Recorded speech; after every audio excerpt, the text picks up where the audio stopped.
Last 7 days are not time to start studying new topics or studying new concept. Rather than it's time to consolidate what you have studied in last 2 to 3 years and boost up your confidence, which will increase your marks in examination. Hey guys, this is MD Samima, second Prof MBA student from Midnapur Medical College.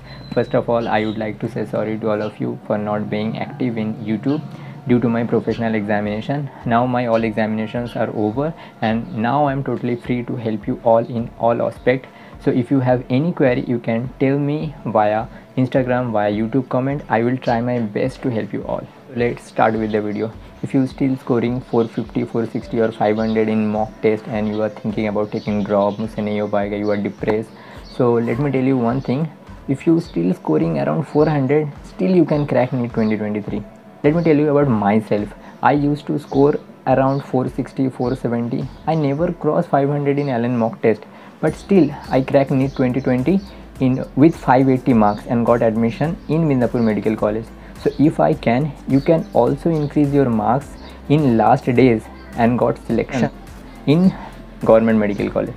So if I can, you can also crack NEET 2023. But you should know the correct way to utilize these days, and I am here to tell you what are the correct ways to utilize these days so that you can crack NEET 2023. Now listen very carefully what to do.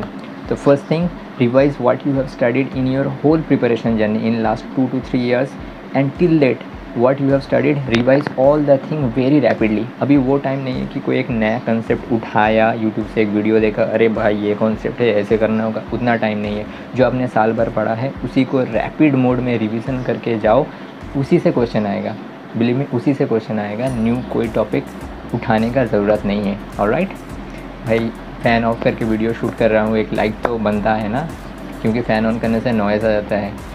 When you will get this video, you have 8 days in your hand and 8 days are enough to cover NEET syllabus. So first try to wrap up physics and chemistry, because physics and chemistry आप भूलोगे नहीं, and biology last में ही करना चाहिए, क्योंकि biology अगर हम लोग last में करेंगे तो ज़्यादा याद रहेगा एंड एग्ज़ाम में एरर होने का चांसेस कम हो जाएगा. Now what to study? For physics, try to study note what you have prepared, short notes and PYQ.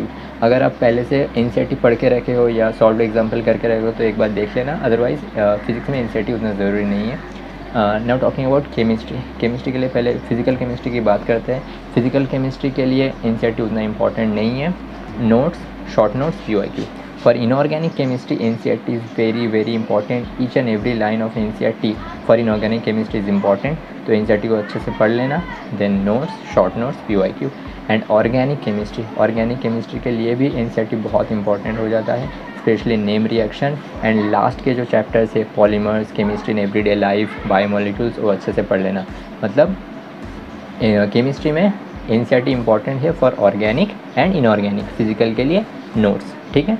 Now talking about biology के लिए सिर्फ और सिर्फ NCERT. No need to study other than NCERT. Okay, next and one of the most crucial point is analysis of all the mistakes that you had committed in your mock test, and this is the single most important point. If you follow this rigorously, this will increase your marks up to 50 in your NEET examination.